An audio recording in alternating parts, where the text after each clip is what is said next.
Cooking dinner for my roommate. Kitchen English. A story about friendship, cooking, and learning that food is the universal language of love. The challenge. Hi everyone. My name is Sarah, and I want to tell you about the day I almost burned down my apartment trying to cook dinner for my roommate. I'm 23 years old and I live in a small apartment in Chicago with my roommate, Kim. Kim is from South Korea and I'm from a small town in Ohio. We've been living together for 6 months, but we don't talk much because of the language barrier. Kim speaks very little English and I speak zero Korean. Most of our communication happens through smiles, nods, and Google Translate on our phones. Kim is an amazing cook. Every evening she makes delicious Korean food in our tiny kitchen. The smells that come from her cooking make my stomach rumble. She always offers to share, saying, "Sarah, eat," with a big smile, pointing at her food. I always feel embarrassed because I can never return the favor. My cooking skills are, well, let's just say I'm better at ordering pizza than making it. But Kim has been so kind to me. Last week when I was sick with a cold, she made me soup every day. She would knock on my bedroom door and say, "Sarah's soup? Good for sick," in her sweet, careful English. I decided it was time to do something nice for her. I wanted to cook her a real American dinner. How hard could it be, right? Wrong. So very wrong. The plan. It was Friday morning and Kim had left for her English classes at the community college. I sat in our living room with my laptop, searching for easy American dinner recipes. I found the perfect recipe: spaghetti with meat sauce. It looked simple enough. The recipe said it would take 30 minutes. Even I can't mess up pasta, I thought confidently. I made a shopping list. Ground beef, onions, garlic, tomatoes canned, spaghetti pasta, olive oil, salt and pepper. I also wrote down the cooking words from the recipe that I wasn't sure about. Chop, cut into small pieces. Dice, cut into very small cubes. Sieve, cook quickly in a little oil. Boil, cook in very hot water, bubbling. Simmer, cook gently in hot water, not bubbling hard. Season, add salt, pepper, and spices. Taste, try the food to see if it's good. I felt proud of myself for being so organized. What could go wrong? Shopping adventure. At the grocery store I felt confident. I found everything on my list easily. The ground beef looked fresh, the onions were perfect, and I even bought some Italian seasoning to make the sauce taste authentic. I also bought a bottle of wine. I had seen people in movies cooking with wine and it always looked sophisticated. Plus, Kim deserved something special. Back at home, I laid all the ingredients on our small kitchen counter. I put on Kim's apron, a cute one with cartoon cats, and tied my hair back. I was ready to become a chef. I looked at the recipe again. Step 1. Chop 1 large onion and dice 2 cloves of garlic. I picked up the onion and stared at it. How do you chop an onion? I had seen people do it on cooking shows, but I had never paid attention to the details. I got out our biggest knife and started cutting. Within seconds my eyes were streaming with tears. Why didn't anyone tell me onions make you cry? I thought, wiping my face with my sleeve. I managed to chop the onion into uneven pieces. Some were big chunks, others were tiny bits. Close enough, I said to myself. Next, the garlic. I had never used fresh garlic before. I tried to peel it, but the skin was stubborn. Finally, I managed to get it off and chopped the garlic into what I hoped were small enough pieces. The cooking begins. Step 2. Heat olive oil in a large pan and sauté the onions until they are soft and golden. I poured some olive oil into our frying pan and turned the heat to high. I wanted to cook quickly so Kim would be impressed when she got home. I added the chopped onions to the pan. They started sizzling immediately. Perfect, I thought. But then the oil started spattering everywhere. Hot oil jumped out of the pan and hit my arm. Ouch! I yelped, jumping back. I turned the heat down a little and stirred the onions with a wooden spoon. They were cooking fast, maybe too fast. Some pieces were turning brown while others were still white. Step 3. Add garlic and sauté for 1 minute. I added the garlic to the pan. It smelled amazing. For a moment I felt like a real chef. But then I smelled something burning. The garlic was turning black. I stirred frantically, but it was too late. Some pieces were definitely burned. It's fine, I told myself. People eat blackened food all the time. It's probably a cooking technique. The meat disaster. Step 4. Add ground beef and cook until browned, breaking it up with a spoon. I opened the package of ground beef and dumped it into the pan with the onions and garlic. It made a loud sizzling sound and the smell was incredible. I used the wooden spoon to break up the meat just like the recipe said. But the meat stuck to the spoon and when I tried to stir it, everything started sticking to the bottom of the pan. I added more olive oil hoping it would help. Instead it made everything splatter even more. Oil was flying everywhere, on the stove, on the counter, on my clothes and unfortunately on the wall behind the stove. The meat was cooking unevenly. Some parts were brown, some were still pink and some were getting very dark. I kept stirring and stirring trying to make it all the same color. Then I smelled something burning again. This time it wasn't just the garlic, it was everything. The bottom of the pan was turning black.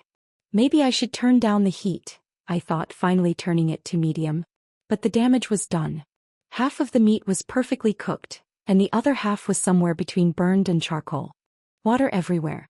While the meat was cooking or burning, I needed to start the pasta water. Step 5. Bring a large pot of salted water to a boil for the pasta. I filled our biggest pot with water and put it on the stove. I added some salt and turned the heat to high. This part should be easy, I thought. Even I can boil water. I went back to stirring my meat sauce, which was now looking more like meat disaster. The recipe said to add the canned tomatoes next, so I opened the can and poured them in. The tomatoes hit the hot pan and exploded everywhere. Tomato sauce splattered on the stove, the counter, and somehow even on the ceiling. I stood there with tomato sauce dripping from my hair, wondering how professional chefs make it look so easy. Behind me I heard a loud bubbling sound. I turned around to see water boiling over the sides of the pot and onto the stove. Steam was everywhere and water was running down the front of the stove and onto the floor. Oh no! I cried, running to turn down the heat. But when I grabbed the pot handle to move it, I realized it was burning hot. I dropped it immediately and more water spilled everywhere. I used a kitchen towel to grab the handle and moved the pot to a cooler burner. The kitchen floor was now covered in hot water and I was standing in a puddle. The wine incident. While I was cleaning up the water, I remembered the wine. The recipe mentioned adding wine to the sauce to make it taste better. I opened the bottle and poured some into the pan with the meat and tomatoes. It sizzled and smelled amazing, like a real restaurant. Feeling proud of this success, I decided to taste the wine to make sure it was good. Just a small sip to check the quality, you understand. It was delicious. Much better than I expected. I took another small sip while stirring the sauce. The sauce was starting to look more like real food and less like a science experiment. I was feeling more confident. Maybe I could pull this off after all. I added some Italian seasoning and salt to season the sauce. I stirred everything together and let it simmer on low heat, just like the recipe said. Step 6. Let the sauce simmer for 15 minutes, stirring occasionally. Taste and adjust seasoning. I tried a small spoonful of the sauce. Was not terrible. Tasted like tomatoes and meat, which was what I was going for. Maybe a little burned and maybe a little too salty, but definitely edible. I was so proud of myself that I took another celebratory sip of wine. Pasta problems. Now for the pasta. How hard could it be to cook spaghetti? I added the pasta to the boiling water. The long pieces didn't fit in the pot, so they stuck out like a strange pasta fountain. I tried to push them down with a spoon, but they kept popping back up. Finally, as the pasta cooked, the pieces became soft enough to fit under the water. I stirred them occasionally, trying to make sure they didn't stick together. The recipe said to cook the pasta for 8 to 10 minutes until al dente. I had no idea what al dente meant, but I assumed it meant not crunchy. After 8 minutes I tried a piece. It was still hard in the middle. After 10 minutes I tried again. Still hard. After 12 minutes it was finally soft enough to chew. But when I tried to drain the pasta, disaster struck again. I forgot that the pot would be heavy when full of water. I could barely lift it, and when I tried to pour the water into the sink, hot water splashed everywhere. Some pasta fell into the sink, some fell on the counter, and somehow some even fell on the floor. I managed to save most of it, but the kitchen looked like a pasta bomb had exploded. Kim comes home. Just as I was trying to clean pasta off the floor, I heard Kim's key in the front door. Oh no. I thought. She's early. I looked around the kitchen. There was tomato sauce on the ceiling, oil splatters on the walls, pasta on the floor, and water everywhere. I was covered in sauce, my hair was a mess, and I was pretty sure I smelled like burned garlic. But the sauce was simmering nicely and most of the pasta was in the pot where it belonged. Maybe I could still pull this off. Sarah. Kim called from the living room. I home. Hi Kim. I called back trying to sound normal. I'm in the kitchen. I heard her footsteps coming toward the kitchen. I quickly tried to wipe some tomato sauce off my face and stood in front of the worst of the mess. Kim appeared in the doorway and stopped. Her eyes got very wide as she looked around the kitchen. Sarah, she said slowly, what happened? I gestured proudly at the stove. I cooked dinner. For you. American food. Kim looked at the sauce bubbling on the stove, then at me covered in tomatoes, then at the pasta on the floor, then back at me. For a moment I thought she was going to cry. Or laugh. Or call the fire department. Instead she smiled the biggest smile I had ever seen. You cook, for me? She asked. Yes. I said. Spaghetti with meat sauce. American style. Cooking together.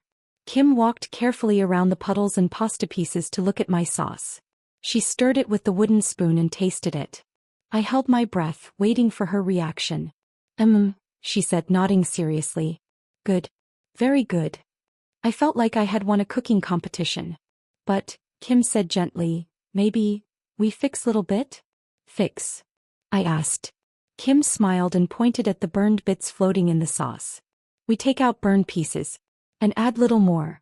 How you say? She made a sprinkling motion with her fingers. Season. I suggested. Yes. Season. Kim said happily. For the next 20 minutes, Kim and I worked together to save my dinner. She showed me how to fish out the burned pieces of garlic and meat. She added a pinch of sugar to balance the acidity of the tomatoes. She taught me how to taste the sauce properly, taking a small spoonful, blowing on it to cool it down, then tasting carefully. Taste is most important, Kim explained in her careful English. You taste, you know what need. We cooked fresh pasta together because my first batch had gotten cold and sticky. Kim showed me how to test if pasta is ready by taking one piece out and biting it. Al dente, she said, means, She thought for a moment, then bit down on the pasta. Not soft, not hard. Just right. Like, firm but not crunchy. Ah. I said. Al dente. The perfect dinner. An hour later than planned, we finally sat down to eat. The kitchen was clean, mostly. The sauce was delicious, after Kim's improvements, and the pasta was perfectly al dente. I was nervous as Kim took her first real bite. She chewed thoughtfully, then smiled. Very good, Sarah. American pasta. I laughed. It's actually Italian pasta, but cooked by a very confused American with help from a very patient Korean. Kim giggled. Confused American pasta. I like. As we ate, Kim taught me more cooking words in English and I taught her some food words she didn't know. We talked more during that dinner than we had in our entire 6 months of living together. Sarah, Kim said as we finished eating, you know what I learned today? What? I asked. Cooking is not about perfect. Cooking is about. She paused, searching for the word. About heart. You cook with heart for me. That make it perfect. I felt tears in my eyes. You think so? I know so, Kim said firmly. In Korea we say, food tastes better when cooked with love. Your food have much love. New traditions. That dinner started a new tradition in our apartment. Every Friday one of us cooks for the other. Kim teaches me Korean recipes and I teach her American ones, with her help of course. I learned so many cooking words from Kim. Chop. Kim showed me how to chop onions without crying, breathe through your mouth. Dice, cutting things into perfect little cubes. Kim is amazing at this. So, cooking quickly in a little oil, medium heat, not high. Boil when water bubbles hard and fast. Simmer when water bubbles gently and slow. Season, adding salt, pepper, and spices to taste. Taste, the most important cooking skill of all. But more than cooking words, I learned that food is a language everyone understands.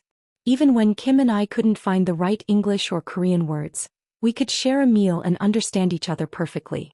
I also learned that making mistakes is part of learning. Every Friday our cooking adventures teach us something new. Last week I learned that you should never leave oil unattended, small fire, but we handled it. Kim learned that American ovens are different from Korean ones, burned cookies but still delicious. The Kitchen Dictionary.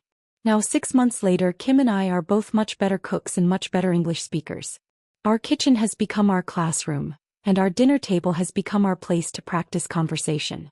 I keep a kitchen English dictionary on our refrigerator where we write down new cooking words we learn. Cooking actions. Chop, cut into pieces, bigger pieces.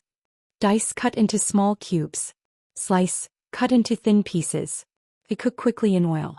Fry, cook in hot oil. Boil, cook in bubbling water. Simmer, cook in gently bubbling water. Bake, cook in the oven. Grill, cook on hot grill. Steam, cook with steam from hot water. Taste words. Season, add salt, pepper, spices. Just try the food. Salty, too much salt. Sweet like sugar. Sour like lemon. Bitter like dark coffee. Spicy, hot like pepper. Bland, no taste, needs seasoning. Kitchen tools. Pan, flat cooking dish. Pot, deep cooking dish. Knife, for cutting. Cutting board, surface for cutting. Wooden spoon, for stirring. Spatula, for flipping food. Every Friday we add new words to our dictionary.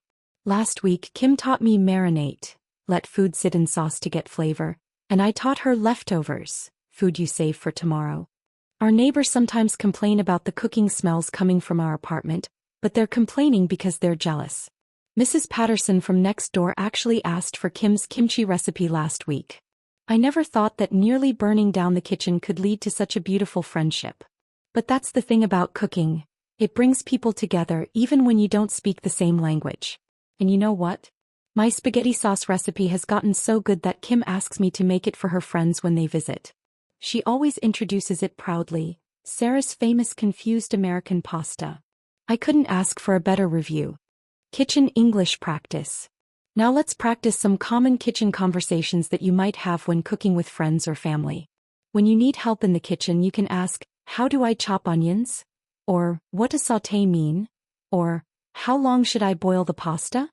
You can also ask someone to, "Please taste this sauce and tell me what you think."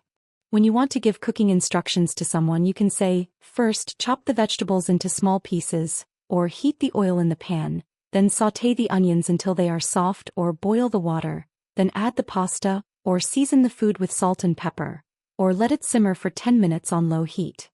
Sometimes things go wrong in the kitchen and you need to express problems. You might say, "Oh no, I burned the garlic." Or, "Help. The water is boiling over." Or, "I think this soup needs more salt." Or, "Is the pasta ready yet? I'm not sure." Here are some practice exercises for you. Try to put these cooking steps in the right order. Boil, season, taste, simmer. The correct order is first boil, then season, then simmer, then taste. Now try to match the cooking action with the definition. Cut into small cubes means dice. Cook gently in hot water means simmer. Add salt and pepper means season. These cooking words and phrases will help you feel more confident in the kitchen and when talking about food in English. Remember, cooking is about love, not perfection. Don't be afraid to make mistakes. That's how you learn. Keep practicing these cooking words and soon you'll be confident in any kitchen.